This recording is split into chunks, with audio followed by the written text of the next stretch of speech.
أشرف الأنبياء والمرسلين سيدنا محمد وعلى آله وصحبه أجمعين أما بعد.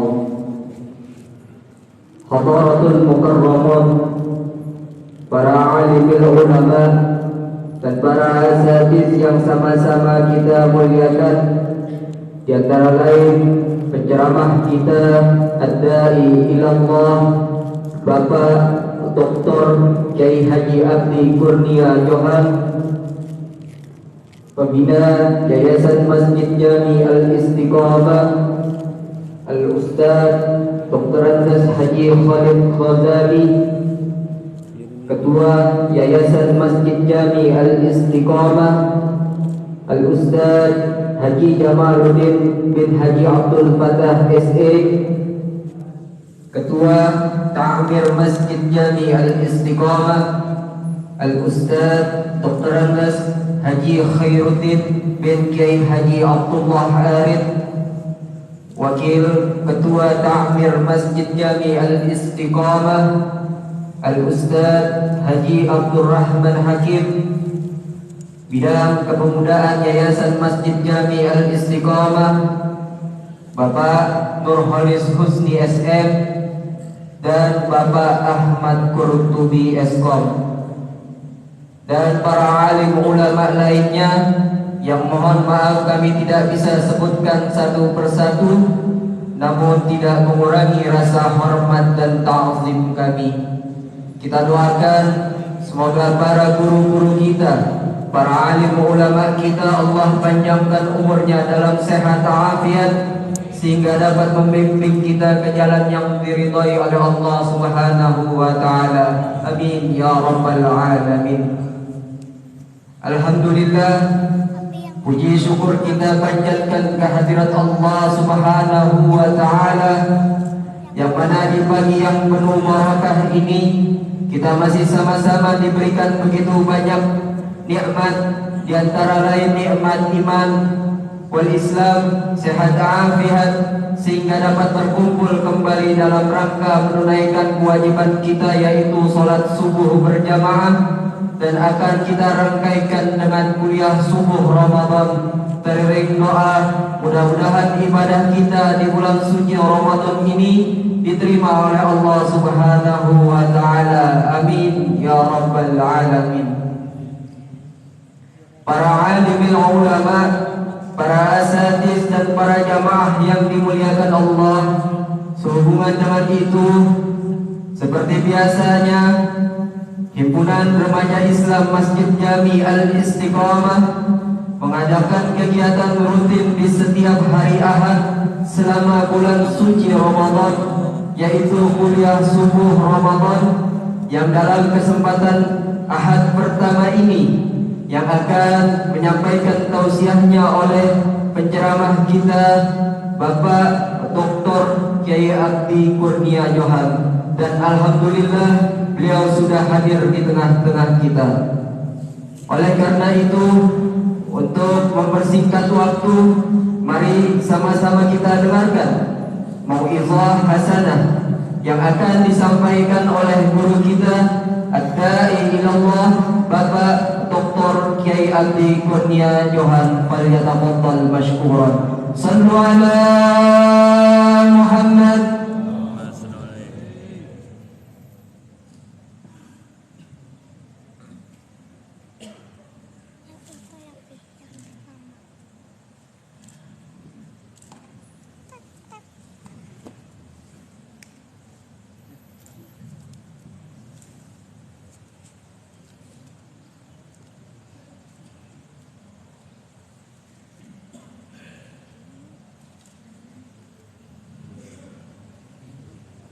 Assalamualaikum warahmatullahi wabarakatuh.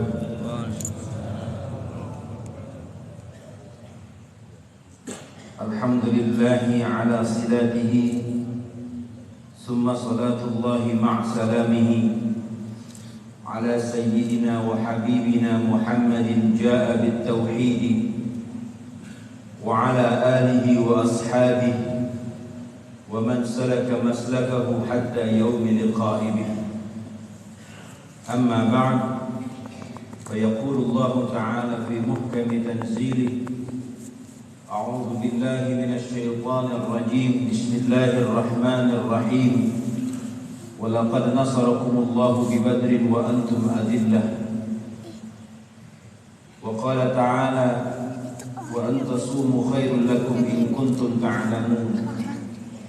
وقال رسول الله صلوات الله وسلامه عليه وعلى آله وأصحابه: من قام رمضان إيمانا واحتسابا غفر له ما تقدم من ذنبه، أو كما قال النبي صلى الله عليه وسلم. حضرة العلماء الأكابر al-mukarramin wal muhtaramin, di antaranya adalah Fadilatul Habib Sayyid Sehan Syihab mata'anallahu bituli hayati.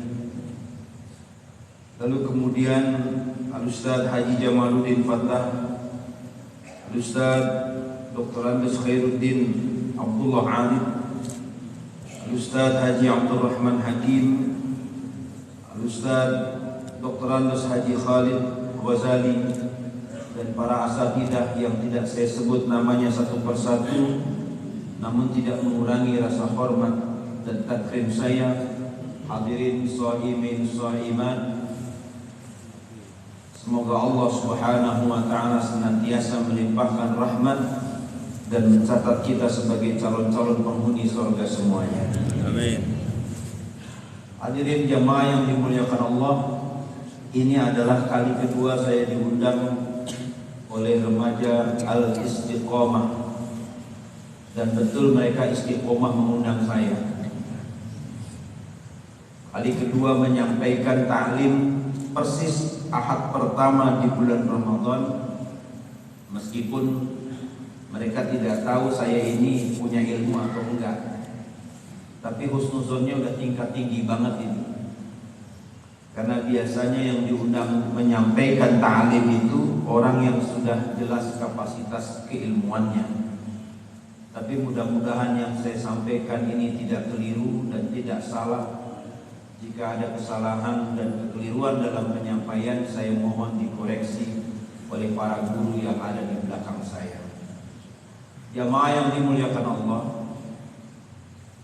orang-orang Arab sebelum kelahiran Rasulullah Sallallahu Alaihi Wasallam itu tidak mengenal kebiasaan untuk berpuasa.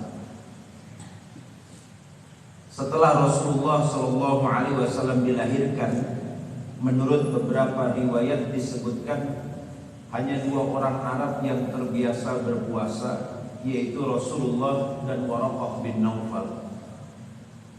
Waraqah bin Naufal berpuasa karena dia beragama Nasrani, mengikuti syariatnya Nabi Isa alaihissalam.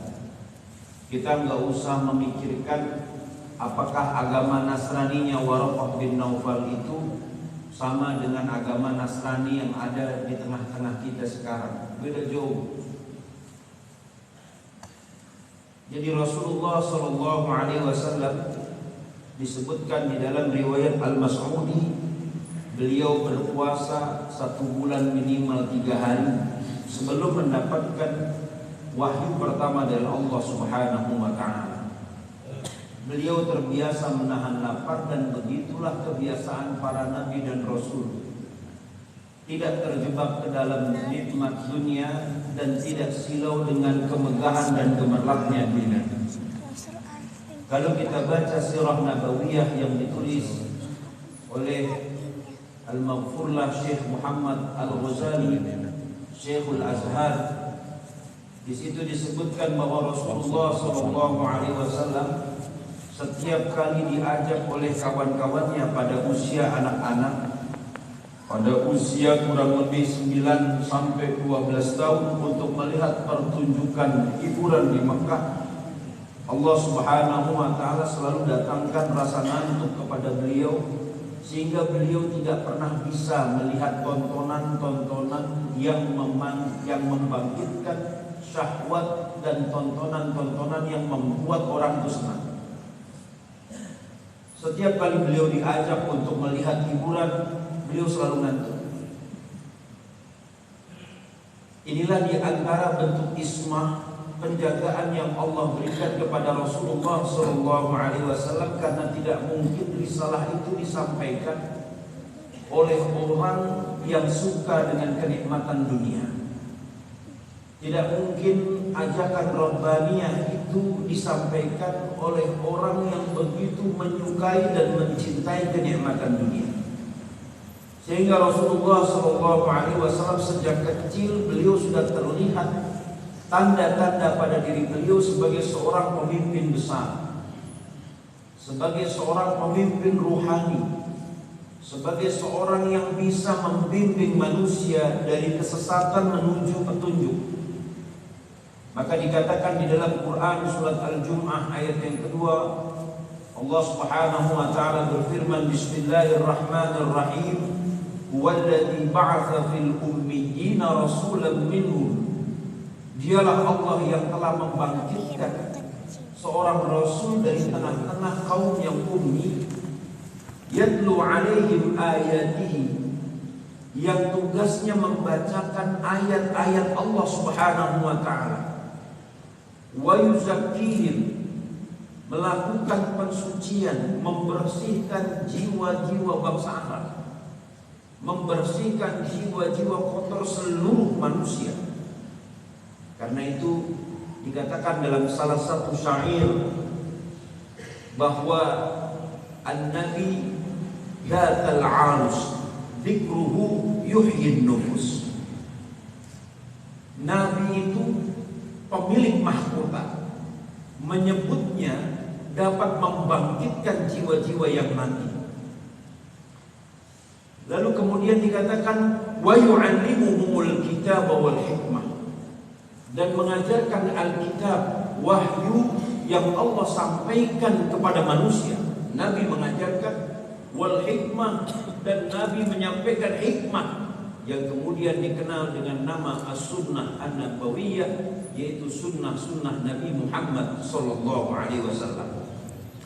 Ada tiga fungsi yang dilakukan oleh Nabi. Yang pertama, fungsi tilawah. Fungsi tilawah ini dalam bahasa kerennya disebut dengan nama fungsi informatif, bahwa Nabi tidak pernah menyembunyikan satupun informasi yang datang dari langit. Karena itu beliau punya sifat amanah. Apa yang diperintahkan begitu yang disampaikan oleh Nabi. Apa yang diminta begitu yang dikerjakan oleh Nabi Muhammad SAW. Fungsi yang kedua adalah fungsi tazkiyah. Rasulullah SAW mengajak umatnya, orang-orang yang beriman kepadanya, untuk menuju perilaku yang bersih, cara berpikir yang bersih, mentalitas yang sehat.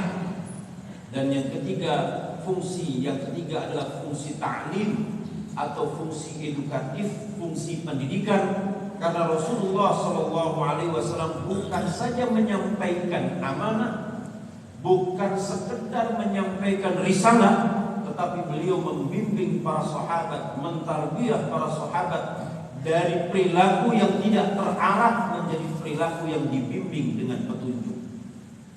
Ini tiga fungsi yang dijalankan oleh Nabi kita, Nabi Muhammad SAW.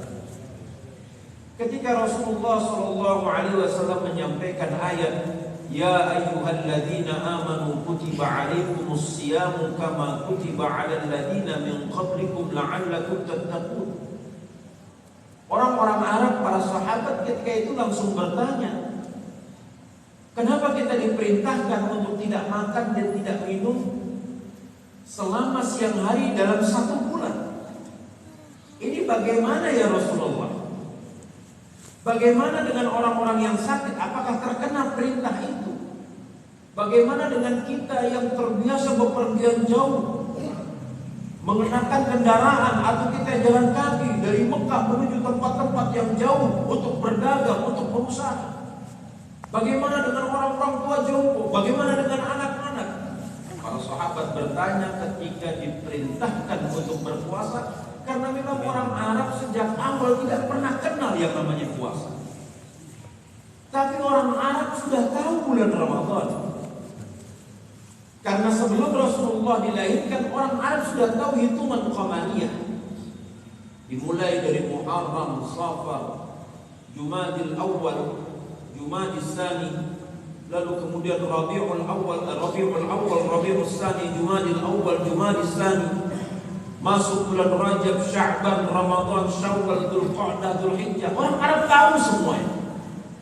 Dan uniknya nama-nama bulan qamariyah itu tidak didasarkan kepada nama figur tertentu atau nama Tuhan tertentu versi orang Arab. Ini beda dengan bulan-bulan Masehi. Bulan-bulan Syamsiah itu dihubungkan dengan nama-nama sesembahan orang Romawi. Januari dari Januario, yaitu dewanya orang Romawi. Februari dari Februario, dewanya orang Romawi. Maret dari nama Mares, bukan Margonda residen, tapi dewa Ares, yaitu dewa perangnya orang-orang Romawi dan Yunani. April dari Aprilio, yaitu nama dewi yang disembah oleh orang-orang Romawi. Agustus yaitu nama kaisar Romawi yang memerintahkan para ilmuwan untuk menghitung perhitungan bulan. Kita sudah terlalu akrab dengan nama-nama bulan Syamsiah dan tidak lagi akrab dengan bulan-bulan Qamariyah. Bulan Qamariyah itu dinamakan dari nama-nama peristiwa penting bagi orang Arab. Muharram, bulan yang disucikan, diharamkan orang berperang di situ. Lalu kemudian Safar, jadi kata sifrun, karena pada bulan itu kurma sudah banyak yang menguning siap untuk dipanen. Lalu kemudian ada lagi Ar-Rabiul Awal, musim semi yang pertama. Karena sebagian besar tanaman pada bulan itu semua dalam keadaan bersemi. Lalu ada Ar-Rabiul Tsani, musim semi yang kedua. Lalu ada Al-Jumadil Awal, dari kata Jamal, karena pada bulan itu orang semua tidak pergi kemana-mana, ada di kampungnya. Orang Arab menahan untuk bepergian. Lalu kemudian ada lagi Rajab sebagai bulan yang dimuliakan orang Arab. Ada lagi Sya'ban yang maknanya berserakan. Ada lagi Ramadan, karena makna dari Ramadan adalah bulan yang sangat panas. Dan seterusnya, nama-nama bulan itu didasarkan kepada peristiwa-peristiwa penting yang dialami oleh orang Arab. Orang Arab tahu ada Ramadan, tahu ada Muharram, tapi tidak tahu ma fi Ramadan, wa ma fi Muharram, wa ma fi sa'iril qamar, wa ma fi sa'ir syahr. Orang Arab tidak tahu ada apa di bulan-bulan itu, sehingga mereka menganggap bulan Ramadan ya biasa, bulan panas. Ketika Rasulullah mengatakan, ada perintah, kutiba alaikumusiyam kama kutiba alal ladzina min qablikum. Kalau memang kalian beriman kepadaku, orang-orang sebelum kalian juga diperintahkan berpuasa. Siapa orang-orang itu? Yaitu pengikut para nabi sebelumnya. Mereka berpuasa juga pada bulan yang sama, tapi sebutannya beda. Orang Yahudi menyebut bulan ke-9 dengan nama bulan Nisan. Maka mereka berpuasa di bulan ke-9 karena orang Yahudi dan orang Arab punya cara pandang yang sama di dalam menghitung bulan. Orang Arab mendasarkan Qamariyah, Yahudi juga dasarnya Qamariyah. Orang-orang Israel dengan orang-orang Arab ini satu keturunan. Keturunan Nabi Allah Ibrahim alaihissalam. Orang-orang Arab keturunan Nabi Ismail, dan orang-orang Israel keturunan Nabi Ishaq alaihissalam. Sehingga karena berasal dari satu nenek moyang, ada kesamaan di antara orang Israel, orang Yahudi dengan orang Arab. Orang Arab menyebut assalamu alaikum, maka orang Israel menyebut dengan sebutan shalom alaikum. Orang Arab mengatakan saya ana, orang Israel menyebut saya itu ani. Begitu ke Pondok Karya, aninya jadi panjang, ani. Karena di Pondok Karya ada Oma Ira. Orang Tegal Parang nyebutnya aneh. Ana, ani, aneh. Gitu. Jadi hampir sama antara sebutan bahasa orang Israel dan bahasa orang Arab. Assalamualaikum ana abdi ana sa'idun biliqa'i dalam bahasa Arab. Bahasa Israelnya Shalom alaikum ani abdi na'im me'ud udkhah. Itu dalam bahasa Israel.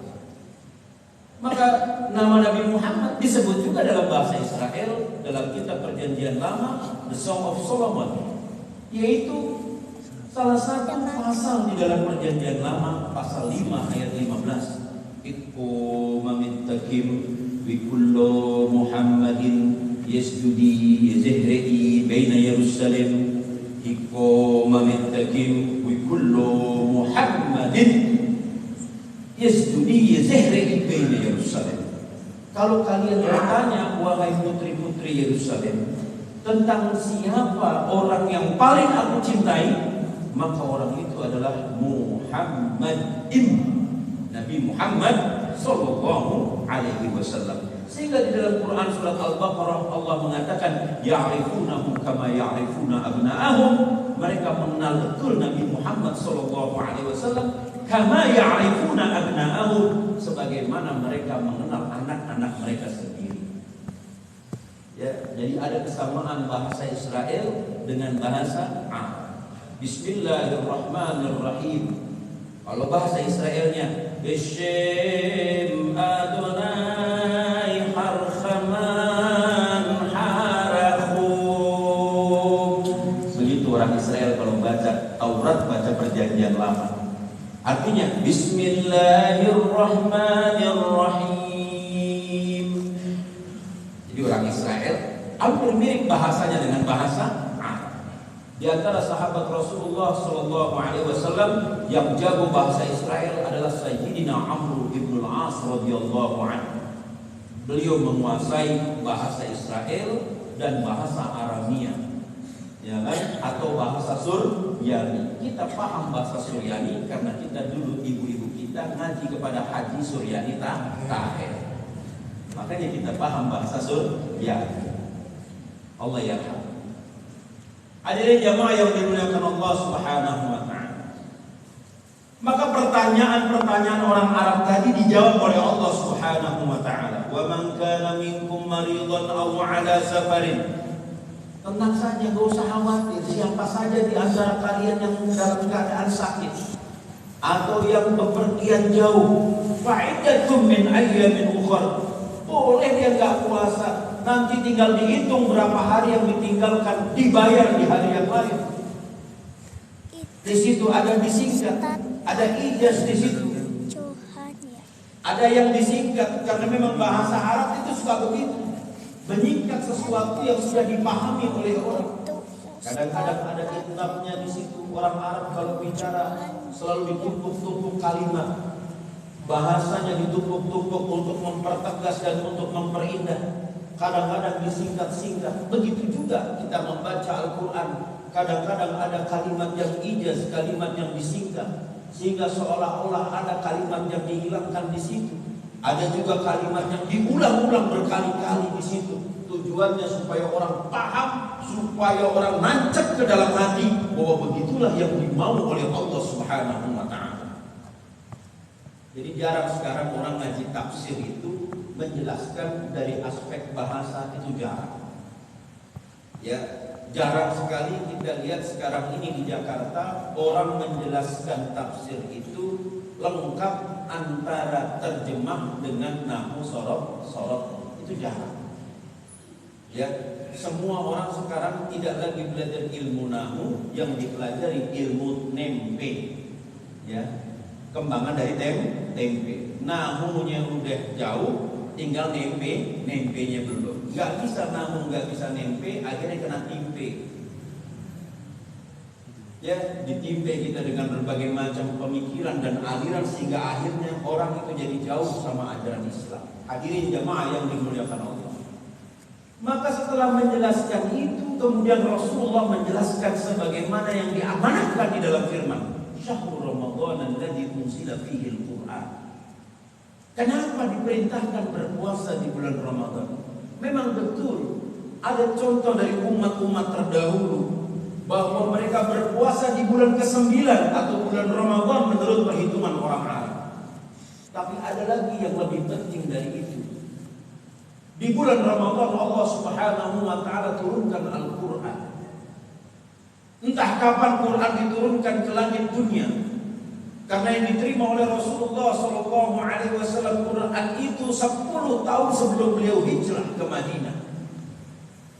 Jadi katanya Quran itu diturunkan melalui beberapa fase. Pertama dari Lauhul Mahfuz ke Baitul Izzah. Lalu kemudian dari Baitul Izzah ke Samaud Dunya, ke langit dunia. Baru dari Samaud Dunya diturunkan kepada Rasulullah sallallahu alaihi wasallam. Kalau diruntut dari Lauhul Mahfuz ke Baitul Izzah, maka itu artinya mundu zaman sebelumnya Quran itu sudah disampaikan oleh Allah Subhanahu wa taala. Sehingga benar juga kalau dikatakan bahwa bulan Ramadan itu diturunkannya Quran bukan saja pada saat Nabi Adam, bahkan sebelum Nabi itu dilahirkan, Quran itu sudah disampaikan. Sehingga umat-umat terdahulu diminta untuk menghormati wahyu tersebut dengan cara berpuasa pada bulan ke-9 menurut perhitungan Qamariyah. Lalu Rasulullah menyampaikan kepada umatnya, ini keistimewaan umat Nabi Muhammad sallallahu alaihi wasallam.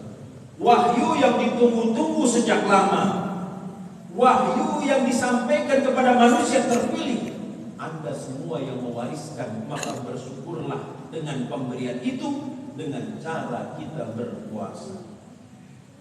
Dan memang puasa itu adalah cara bersyukur yang ditujukan oleh Rasulullah sallallahu alaihi wasallam. Sebagaimana diriwayatkan di dalam Sahih Muslim, lamma su'ila an-nabiy sallallahu alaihi wasallam an shaumi yaumil itsnain. Ketika Rasulullah sallallahu alaihi wasallam ditanya tentang kenapa beliau berpuasa pada hari Senin, faqala, maka Nabi sallallahu alaihi wasallam menjawab, yaumul itsnain yauma wulidtu fihi. Hari Senin itu adalah hari aku dilahirkan. Wa yauma bu'itsu, dan pada hari Senin itu aku dilantik sebagai seorang nabi. Maka Nabi berpuasa dalam rangka bersyukur kepada Allah. Sehingga dikatakan syukurnya para nabi itu adalah tidak makan, sedangkan syukurnya umat Nabi adalah makan. Nabi bersyukur itu tidak makan, kita syukuran makan. Nabi makan sedikit, kita sedikit-sedikit makan. Nabi tidur sedikit, kita sedikit-sedikit tidur. Bentar itu Polonesi pada tidur. Ya, kita lihat masjid, kalau bulan Ramadan banyak orang bergelimpangan. Biasanya habis zuhur. Kalau di sana di masjid mana itu Al-Hidayah Blok S di Nurul Hilal itu, sebelum zuhur, waduh, pakai seragam biru, luber, bergelimpangan. Ada yang pakai jaket Gojek, bergelimpangan. Pantesan order ditolak mulu, tidur. Wah, di mana-mana tidur, masya Allah. Ya kan, jama'atun naimin, jamaah tukang tidur. Maka nyebut Kiai Naim itu pakai ain, jangan pakai hamzah. Kalau disebut Kiai Naim artinya Kiai tukang tidur. Tapi kalau Naim, ya kan, atau Naim artinya orang yang mendapatkan nikmat. Hati-hati, beda hamzah sama ain maknanya sudah beda. Itulah jama'atun naimin. Ya, jadi kita diucapin selamat sama orang lain, selamat puasa. Yang diucapin selamat tidur dulu. Itu bedanya kita dengan Nabi. Jadi para Nabi itu bersyukur, caranya beliau tidak makan, berpuasa sebagai ungkapan syukur. Saya ingat sekali, Allah yarham al-maghfur Kiai Haji Abdul Fattah, siapa namanya? Kiai Haji yang di Masjid Kiai Zakwan itu namanya Kiai Abdul Muhid Abdul Fattah. Allah yarham. Orang alim. Kiai Abdul Muhid Abdul Fattah. Kita kalau ketemu Kiai Abdul Muhid itu, beliau yang cium tangan kita, bukan kita yang cium tangan dia. Itu saking tawadunya Kiai Abdul Muhid Abdul Fattah. Kiai Abdul Muhid Abdul Fattah itu dikenal selalu melaksanakan puasa daim. Puasa sepanjang hari. Bahkan nggak puasanya saja tidak kelihatan makan. Beliau kalau nggak puasa itu cuma minum air segelas. Itu nggak puasanya. Ini Kiai Abdul Muhyidd Abdul Fattah, Masya Allah. Kalau ingat beliau itu, ketawaduan beliau, kealiman beliau, kesetiaan beliau kepada gurunya, barangkali mungkin untuk ukuran orang zaman sekarang nggak ada murid yang lebih setia dibandingkan Kiai Abdul Muhyidd Abdul Fattah.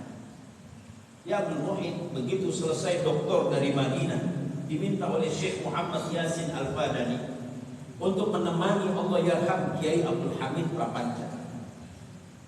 Padahal tawaran-tawaran buat Kiai Abdul Muhyidd banyak, ngajar di Malaysia, ngajar di mana, ngajar di mana. Tapi Syekh Yasin bilang, ente temenin Kiai Abdul Hamid. Maka beliau tinggal di rumah Kiai Abdul Hamid, tinggal di masjid itu. Setelah Kiai Abdul Hamid meninggal, diganti putranya Kiai Zafar, Kiai Abdul Muhyidd gak pindah dari situ, tetap dia tinggal di situ. Padahal yang ngasih amanah sudah meninggal, yang diamanahi juga sudah meninggal. Dia tungguin sampai meninggal di situ. Kiai Abdul Muhyidd Abdul Fattah. Di antara kebiasaan beliau adalah beliau selalu berpuasa, mendoakan semua majlisnya, mendoakan semua muridnya.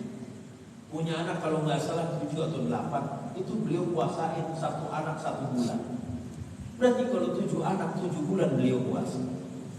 Istrinya beliau puasakan juga. Beliau mendoakan istrinya 1 bulan beliau puasa. Itu boro-boro kita syukurin kalau bisa mau kawin lagi. Iya kan? Itu beliau puasakan istrinya. Majelisnya ada puluhan. Dia puasa 10 bulan untuk mendoakan semua murid di majelisnya. Masya Allah. Belum pernah saya ketemu seorang guru yang dia berdoa untuk muridnya secara khusus dengan cara berpuasa. Maka badan beliau ringan, kecil. Karena memang begitu sunnahnya. Ustadz Kiai itu badannya harus kecil. Jadi kalau gede sejogrok begini nggak sesuai sunnah. Kenapa? Ketahuan dia makan dulu.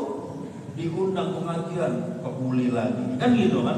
Sono, kebuli lagi. 1 hari 3 undangan, 3 kali dia makan kebuli. Iya kan? Udah gitu disaluin pakai nampah. Kan gitu kan? Kan jadi gak ketahuan makannya dikit atau banyak. Iya kan? Begitu dia makan banyak, dia bilang yang sebelah aneh itu habisin. Yang sebelah kan badannya kecil. Emang kecil badannya, perabotnya banyak. Kan gitu. Jadi beliau itu luar biasa. Beliau doakan semua muridnya dengan cara berpuasa.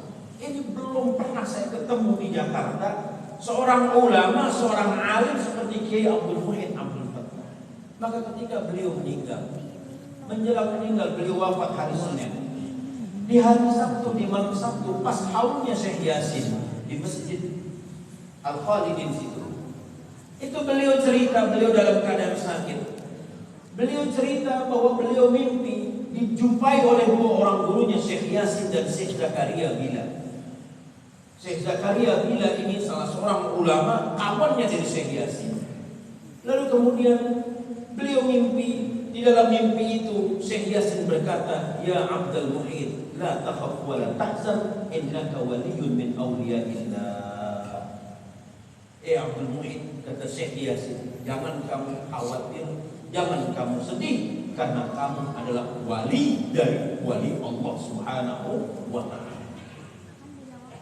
Saya begitu dengar cerita itu, udah nebak nih. Ada salah seorang murid Syekh Yasin cerita ke saya. Dia menceritakan bahwa Kiai Abdul Muhyidd sudah ngomong begitu. Saya agak khawatir. Wali kalau ngaku berarti sebentar lagi meninggal. Orang kalau sudah ngaku bahwa dirinya adalah wali, nggak lama dia pasti meninggal. Kenapa? Karena nggak boleh orang itu ngaku-ngaku wali. Cuma 5 yang boleh ngaku wali. Pertama, wali kota. Itu boleh ngaku wali. Aneh walinya, kenapa emang kan? Yang kedua, wali nikah. Dia boleh ngaku kalau dia wali. Ketiga, kalau nggak ada yang ngaku, siapa yang mau nikahin dia? Masih penghulu nulu kan gitu.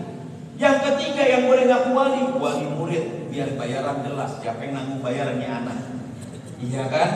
Yang keempat, wali kelas, biar jelas siapa yang isi rapor. maka dia harus ngaku kalau dia wali. Dan yang kelima, wali band, biar jelas siapa yang ngundang. Kan gitu. Cuma 5 yang boleh ngaku wali. Selain itu nggak boleh ngaku wali. Wali nggak boleh. Iya kan? Biar dicium tangannya wali. Wah, gitu kan? Nggak boleh orang ngaku wali. Kalau orang sudah ngaku dia wali, nggak lama lagi dia bakal meninggal. Karena wali itu hampir mirip Intel. Intel itu kalau ngaku berarti tugasnya udah selesai. Ya kan? Ini cepu ngaku. Gue cepu bro, kan gitu. Jadi kebukin orang kampung, ini kebukin bandar narkoba, cepu ngaku. Intel nggak boleh ngaku. Cuma di Indonesia doang Intel ngaku. Ada bagian kerjanya Intel tuh. Ya Intel ketahuan. Ya, Intel Insight aja ketahuan komputer. Ya kan? Jadi begitu pula dengan wali, maka dia nggak boleh ngaku dirinya wali kecuali kalau tugasnya udah selesai di dunia. Jadi ketika beliau mengatakan saya mimpi, dikatakan oleh Syekh Yasin, dan ketika beliau mengatakan itu beliau nangis. Kenapa? Beliau tahu bahwa umur beliau nggak lama lagi. Malam Sabtu beliau cerita, Senin subuh beliau meninggal dunia. Hadirin jamaah yang dimuliakan Allah. Ketika Rasulullah SAW menyampaikan pengetahuan tentang hakikat Ramadan, kenapa harus berpuasa? Lalu kemudian di ayat itu, kalau kita lihat di ayat 184 surat Al-Baqarah, Allah Subhanahu wa taala menempatkan satu kalimat, wa antasumu khairul lakum in kuntum ta'lamun. Dan berpuasa itu lebih baik bagi kalian jika kalian mengetahui. Berarti ada rahasia dari ibadah saum. Ini yang mau saya sampaikan. Apa rahasianya? Tidak mungkin rahasia itu akan dibongkar jika orang tidak akan menghadapi satu peristiwa yang sangat besar. Kita baru tahu hikmah sebuah peristiwa ketika kita berhadapan langsung atau mengalami peristiwa tersebut. Kita baru sadar kenapa kita kawin dengan perempuan yang kita cintai, hikmahnya apa? Setelah kita nikah dengan perempuan itu, baru kita tahu, oh ternyata ini hikmahnya aneh kawin sama ente. Dan kita juga tahu kenapa kita nggak bisa mengawini seorang perempuan setelah kita tidak bisa mengawini dan kawin dengan orang lain, lalu kemudian dengar cerita tentang perempuan yang gagal kita kawini itu, itulah hikmahnya. Oh pantas hanya nggak kawin sama ente karena rupanya ente punya sifat, punya pembawaan kayak begini. Para sahabat ketika dikatakan wa antasumu khairul lakum, baru memahami bahwa puasa itu manfaatnya manfaat fisik, bisa meringankan badan, bisa mencegah berbagai macam penyakit. Tapi apa manfaat selanjutnya dari siam? Barulah para sahabat memahami hikmah dari siam. Ketika beberapa hari mereka disampaikan perintah tentang puasa. Pada awal sebelum Ramadan mereka disampaikan perintah untuk berpuasa di bulan Ramadan. 17 hari sesudahnya mereka diperintahkan untuk berhadapan dengan kaum musyrikin Quraisy yang makin tidak bisa dikendalikan, yang makin gak bisa ditoleransi, yang makin gak bisa ditegang rasakan, yang makin gak bisa dimaafkan kelakuan mereka karena membunuh para sahabat, merusak jalur perdagangan umat Islam, bahkan punya rencana untuk membunuh Nabi Muhammad SAW. Maka Rasulullah SAW menyampaikan kepada para sahabat, hadapi orang-orang Quraisy di Badar. Orang-orang kemudian bertanya, kita lagi puasa ya Rasulullah. Justru karena puasa itu, ayo kita hadapi mereka. Dan orang-orang munafik kemudian memprovokasi, sehingga jumlah sahabat yang tadinya berjumlah 1.500 orang berkurang menjadi 313 orang. Kurang lebih 1.200 orang mundur untuk berangkat ke medan Badar. Abdullah bin Ubay memprovokasi, ngapain perang lagi puasa-puasa, perang kerjaan lu aus, ya kan? Udah tahu padang pasir nggak ada yang jual Coca-Cola, ngapain perang, balik dah, ya kan? Lu mati bukan syahid, lu sangit. Nampak bini lu ntar jadi jande, diambil tetangga lu, lihat dia ngincar di tetangga lu nih, kan gitu kan? Dia emang udah ngincer, balik satu-satu. 1.200 orang pulang ke rumah masing-masing, minta izin kepada Rasulullah. Ya Rasulullah, ani baru kawin ya Rasul, kasihan ani belum nikmatin malam pertama ya Rasul. Balik ya katanya kan, gimana? Ya kan? Nabi itu kan pemaaf betul. Ya udah dibalik ya Rasul, karena ani kasihan sakit, ani nggak bisa berangkat perang. Izin ya Rasul. Ya udah izin. Sama juga, Kiai mohon maaf ani nggak bisa ngaji Kiai. Kenapa? Ya ini Kiai diajak mancing teman-teman, kan kurang ajar bener. Pengajian sama mancing lebih utama mancing itu. Ini udah bel apa udah selesai? Ini kalau di sekolah ada bel begini berarti udah selesai jam pelajaran. Oh tanda Isra. Gak apa-apa dilanjutnya. Ya. Jadi pada izin kayak begitu, ya orang ngaji kan sama kayak jihad. Dia hanya bisa dikalahkan oleh jihad yang sama. Kalau sama-sama jihad ya boleh kita musuh. Lah sekarang orang pengajian cuma gara-gara urusan dunia pengajian kalah. Boro-boro kita disuruh perang kayak para sahabat menghadapi kaum musyrikin Mekah, suruh datang ke majelis aja susahnya bukan main orang Islam itu. Ya kan? Dan yang merusak Islam itu bukan orang luar Islam, orang Islam sendiri yang merusak. Yang merusak keluarga bukan orang dari luar, keluarga sendiri yang merusak. Coba kita lihat pesantren bubar. Itu yang bikin bubar bukan orang luar, ya keluarga pesantren sendiri. Ya kan? Karena anaknya satu terlalu manja, dia jual tanah pesantren ke orang lain, ke pengembang. Buat dibikin hotel, dia rusak keluarganya, akhirnya pecah itu. Kita sudah diingatkan itu dalam peristiwa perang Badar, 1.200 orang kaum muslimin mundur. Itu yang menyebabkan mundur adalah Abdullah bin Ubay bin Salul, laknatullah alaihi. Semoga Allah timpakan laknat kepadanya. Abdullah bin Ubay itulah yang merusak pasukan umat muslim. Diajak berpikir tentang dunia. Dan sekarang kita sedang Ramadan ini dirusak cara berpikir kita oleh siapa? Media-media yang tidak bertanggung jawab. Lah sahur isinya lah makan sahur. Orang sahur itu kan makan, kemudian dia dengerin tausiah. Ini sahur. Dengerin orang baca Quran. Di Timur Tengah, di Qatar, di Saudi, di Emirat Arab, sampai Maroko. Bulan Ramadan dia bulan ngaji. Kalau kita enggak, bulannya artis Ramadan itu. Bencong isi sahur, kan gitu kan? Bencong nemenin sahur, kan gitu kan? Akisah disindang, kan gitu kan? Disindang apa? Sindang leret, kan gitu. Kita diajak ini dirusak nih cara berpikir umat soal Ramadan. Ramadan itu isinya makanan, iklan. Mana ada iklan ceramah? Enggak ada. Tausiah itu cuma 15 menit, paling lama 15 menit.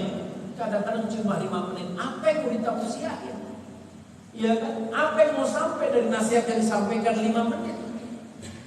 Jadi dirusak cara berpikir kita oleh umat Islam itu sendiri, bukan orang lain. Bukan. Jadi selama ini kita selalu menyalahin orang lain.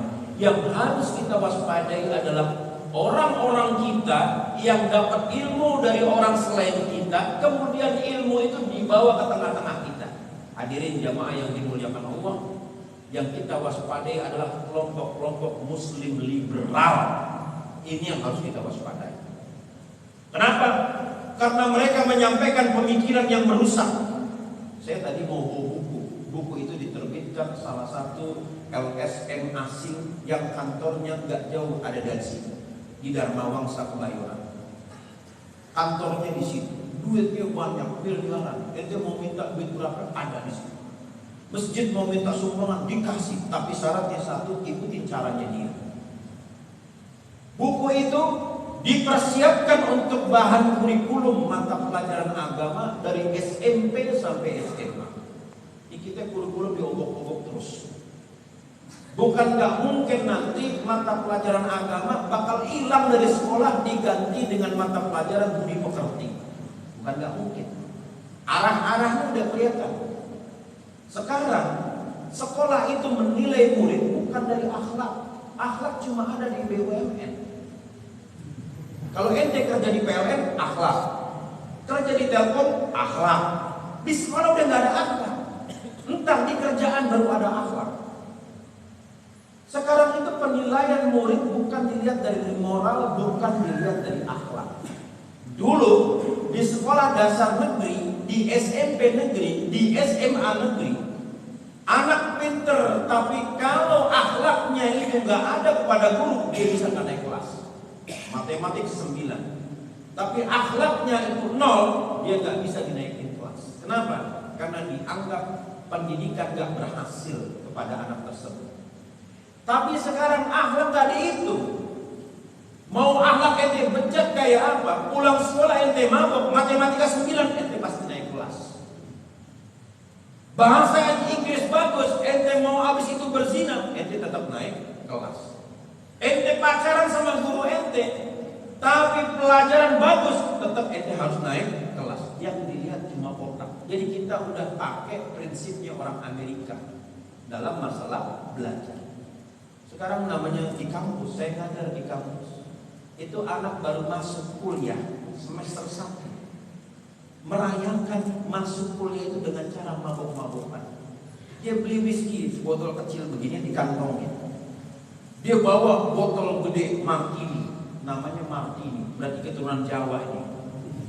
Whisky martini, ya kan gitu. Sebab kalau cowok martono namanya, itu lebih keras lagi daripada martini.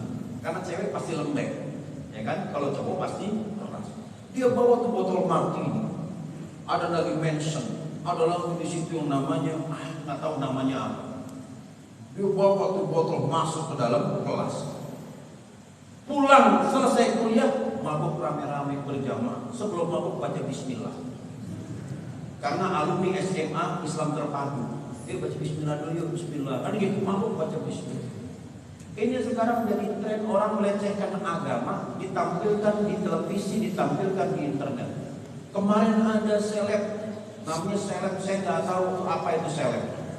Seleb makan daging babi, baca bismillah. Baca bismillah nih, join daging babi ya bismillahirrahmanirrahim. Makan daging babi bismillah. Ya kan? Kalau dia nggak tobat, ditakutin malaikat entar dikubur.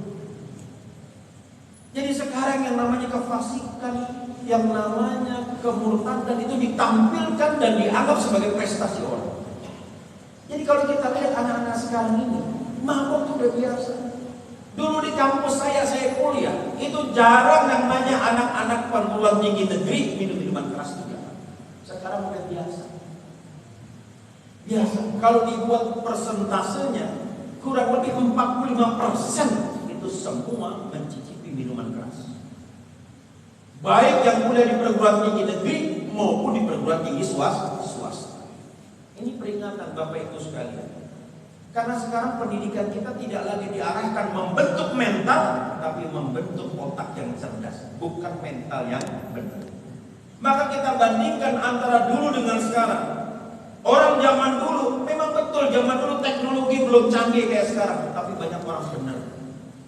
Dari orang-orang yang berpikir sederhana lahir orang-orang yang hebat. Tapi sekarang orang-orang yang hebat belum tentu bisa melahirkan generasi yang hebat.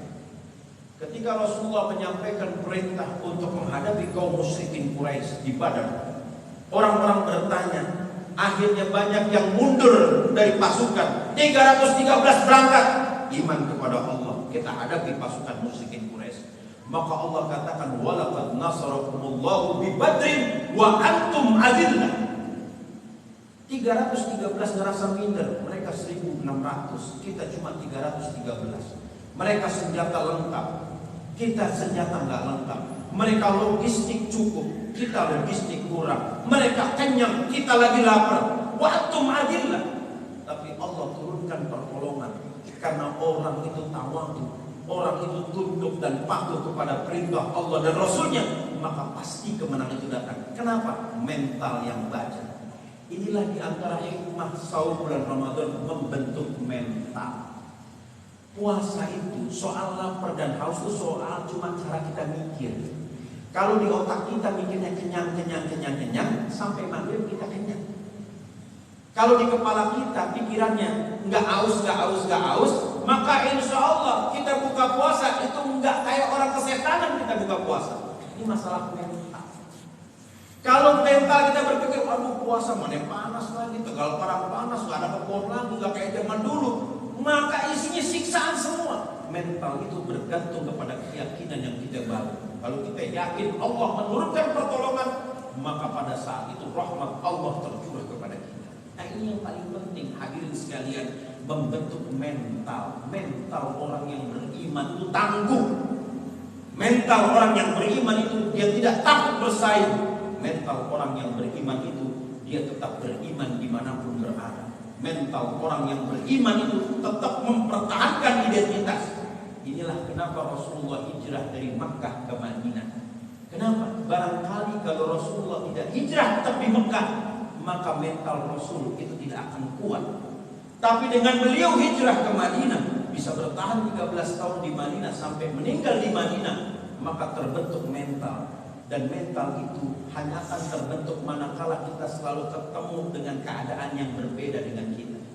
Orang Betawi memang betul harus berpuasa di Betawi.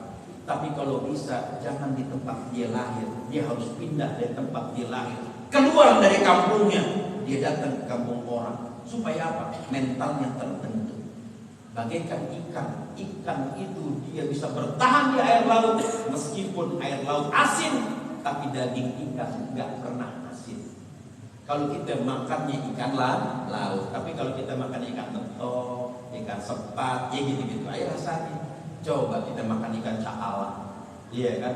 Maka di sini ada Haji Zakaria, bininya orang Bugis, iya kan? Orang Makassar, bininya. Makassar dengan Betawi hampir ada mirip-miripnya. Betawi bikin kincang, orang sono bikin palopo, bentuknya sama. Sama-sama, ya kan, cuma bedanya di sono pakai duren, di Betawi kagak pakai duren. Kenapa? Di Banten belum dikirim, belum dapat kiriman duren dari Banten sama Lampung. Di sono banyak duren, ya kan, masih kok duren, banyak duren, kan begitu. Sehingga mental itu terbentuk. Kalau kita ketemu dengan yang beda-beda, mental kita terbentuk. Ini yang paling penting. Mental umat Islam itu harus siap dengan berbagai macam perubahan. Di sini kita uji, tapi kalau kita adem, ayam aja, seragam aja, kan begitu, maka nggak ada tantangan. Saya tinggal di lingkungan, mohon maaf, Muhammadiyah awam tempat saya tinggal. Maulid dibubarin, Traweh 20 dibubarin. Orang-orang Kuningan pindah ke sono bikin Traweh 20, dibubarin, RW-nya datang. Gak ada Traweh 20, Traweh itu 443. Saya bilang tuh Traweh pemain bola, saya gituin. Ya kan udah kayak strategi bola lo 4-4-3 kan gitu kan. Bubar. Saya bilang jangan bubar. Iya tetap aja.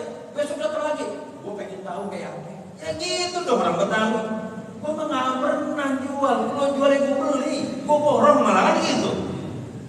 Iya. Bikin maulid takut dibubarin. Pada nih bid'ah. Waduh. Saya bilang mana ada orang Betawi anti maulid. Baru kita ketemu nih orang Betawi anti maulid. Oh ternyata Betawi orang. Ya kan, lo gak kenal ulama kalau gitu. Bikin maulid, gue mau tahu coba. Lo bubarin gue bikin maulid, gak ada yang berani. Kenapa? Karena kita berani mempertahankan prinsip. Oh, mohon maaf, kita tahu nih dasarnya maulid dari mana. Traweh 20 kita tahu dasarnya. Ente 443 dasarnya habis riwayat Aisyah. Gue baca juga hadisnya. Kan gitu. Nah coba sekarang lo baca ke hadisnya, terjemahin sendiri, jangan lihat terjemahan. Diam semua. Aneh gak bisa bahasa Arab. Nah karena gak bisa bahasa Arab, lu diem aja, icep aja dulu. Ya kan kita yang belajar bahasa Arab ngerti maksudnya. Ayatnya kagak baca. Akhirnya orang Traweh 20 jadi bebas. Kenapa? Mempertahankan prinsip. Baru kita pikir, oh ajaran guru kita kerasa benarnya di sini. Ketika kita hidup di lingkungan yang berbeda. Nah di sini prinsip kita hidup. Hadirin, kita harus kayak orang Cina. Kenapa orang Cina? Orang Cina dia hijrah dari Cina ke Betawi, berubah nggak namanya? Kagak. Ya kan, Asyong tetap Asyong, kan gitu kan? Asia tetap Asia, kan gitu kan? Orang Cina. Malah ketika dia di perantauan, dia bikin persatuan. Sehingga coba kita lihat, yang namanya itu Cina, ya kan? Yang namanya Leveransir, yang namanya toko bangunan itu Cina, itu dia baktuhum ala baktin. Waktuhum min ba'din, saling menguatkan satu sama lain. Itu Cina dia bikin warung deket-deketan. Kita join aja kok, gimana kok? Jadi bikin Alfamart, Indomaret. Coba orang kita, orang Betawi, warung deket-deketan, gua cari dukun santet biar bubar di warung sebelah. Kenapa? Karena Begitu datang Cina ke sini bingung itu. Cina datang. Cina silaturahmi, dia memanfaatkan hadis Nabi, man sarrahu ayyun sa'alahu bi umri wa yusatu fi rizqi fal yasil rahimah.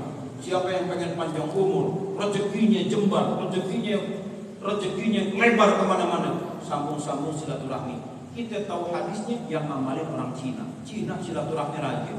Kapolsek baru didatengin. Kan gitu kan, selamat datang Pak Kapolsek. Ini naik panggil keuangan di sini kan gitu kan. Ini naik kasih oleh-oleh. Pak Kapolsek butuh apa? Nanti ada semua besi yang 5 mili ada Pak Kapolsek kan gitu kan. Silaturahmi dia. Kita kagak, lu tamu kan begitu. Lu pejabat tapi lu tamu. Kita nggak orang. Akhirnya apa? Kita kalau punya urusan sama polisi jadi sulit. Kalau Cina jadi gampang. Oh iya tuh keuangan. Beresin, beres. Kenapa? Silaturahmi duluan. Iya kan?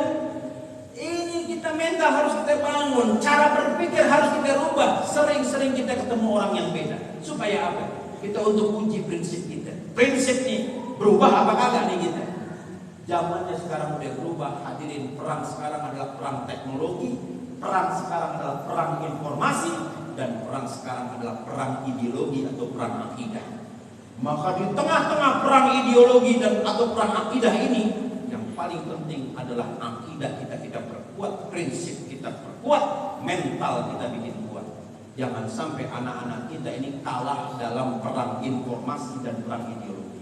Maka alhamdulillah kalau inisiatif pengajian ini datang dari Himpunan Pemuda Istiqomah. Artinya apa? Masih ada harapan 20-30 tahun lagi umat Islam di Tegal Parang ini selamat. Insya Allah. Tinggal bagaimana mereka mengkader adik-adik mereka. Jangan cuma sekedar meramaikan pengajian. Ayo bikin bimbingan belajar. Cari anak-anak Betawi yang udah sukses. Cari anak-anak Betawi yang udah jadi orang hebat. Ada Pak Yuslam Fauzi di atas sono. Dia orang Betawi yang sukses. Minta ilmunya. Gimana caranya Ci? Ente jadi orang kaya. Ajarin aneh Ci. Kasih tahu ilmunya. Ya kan? Supaya apa? Supaya kita sedekah ke masjid juga makin kenceng Ci. Jangan sampai kalau Jumatan isinya 2.000 aja goceng lagi. Malah ada Pak Timura bawa golok Ji. Makanya golongan kotak sedekah tuh baret-baret. Kenapa? Kena golok Ji. Iya kan? Kalau bisa Soekarno Hatta dah. Kakak ada pecahan kaca. Oh kalau itu Soekarno Hatta yang masuk. Kenapa? Bung Hatta pakai kacamata. Iya kan? Biar kalau kita lihat buka kotak isinya merah semua kebakaran kan gitu. Coba kalau dilihat ya Pak Timura lagi bocah semua yang sholat ini ketahuan semua. Iya kan? Apalagi kalau kotaknya digoyangin dikit bunyi kotakan gitu kan, kotak ketahuan udah. Makanya orang yang bisik dibilang, orang yang sering banyak ngomong dibilang lu kayak kotak sholat. Ya kan berisik kan gitu. Nah gimana ajarin ilmunya Ji supaya kita sukses nih. Orang Betawi, anak Betawi jadi tuan rumah di negerinya sendiri. Sehingga dia bisa hidupin sekolah-sekolah, yayasan-yayasan Betawi. Ya kan madrasah Betawi. Jangan sampai bubar. Kita sedih kalau melihat Rodotul Muta'allimin. Dulu sekolah hebat. Sekarang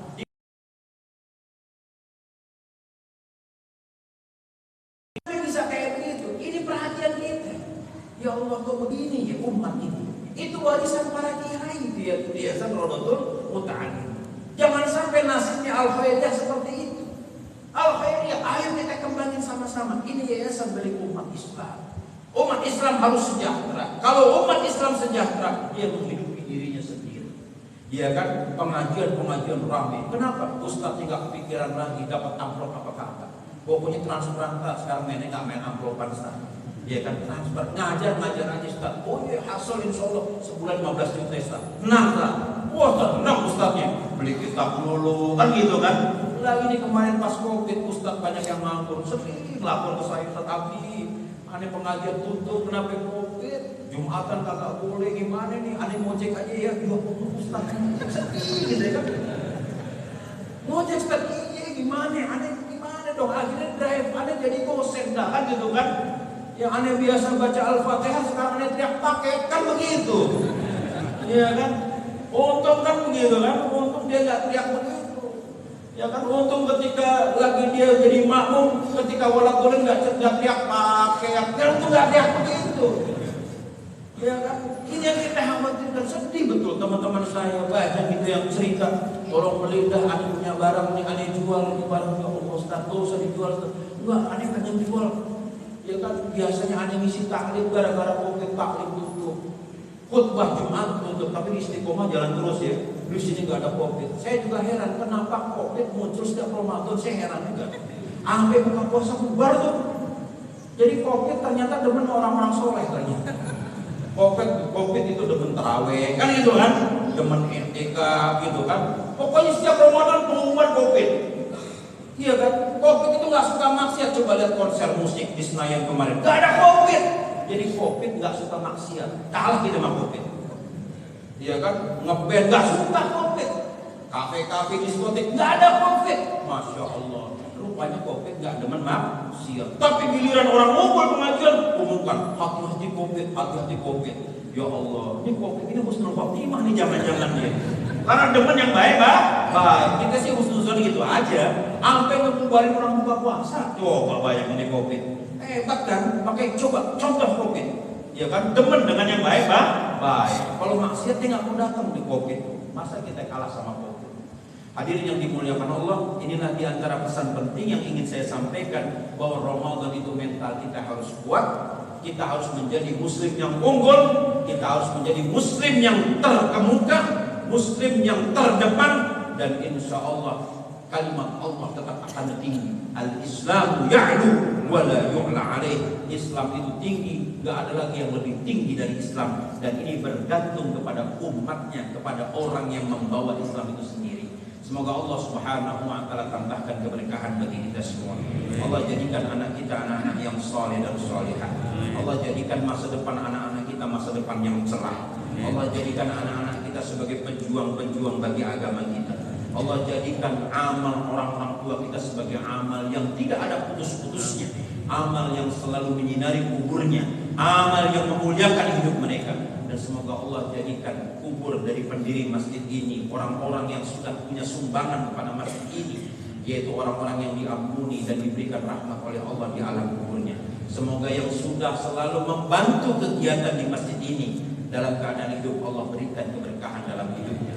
Semoga Allah berikan kemudahan bagi teman-teman kita, saudara-saudara kita yang dalam kesulitan. Semoga Allah angkat penyakit guru-guru kita, penyakit saudara-saudara kita, penyakit keluarga kita. Allah sembuhkan mereka dari penyakit.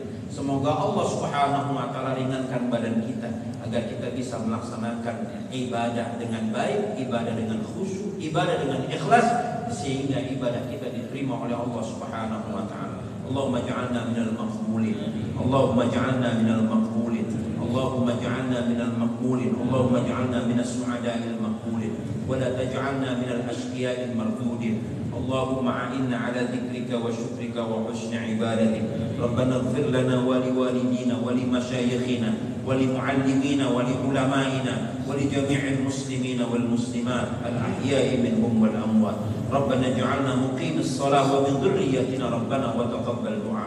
Rabbana atina fid dunya hasanah wa fil akhirati hasanah wa qina adzaban nar. وادخلنا الجنة مع الأبرار يا عزيز يا غفار يا رب العالمين. صلى الله على سيدنا محمد وعلى آله وصحبه وسلم والحمد لله رب العالمين. Kiranya demikian yang bisa saya sampaikan. Mohon maaf sekali lagi jika banyak yang kurang berkenan dalam penyampaian. Usikum wa nafsi bittaqullah. Assalamualaikum warahmatullahi wabarakatuh.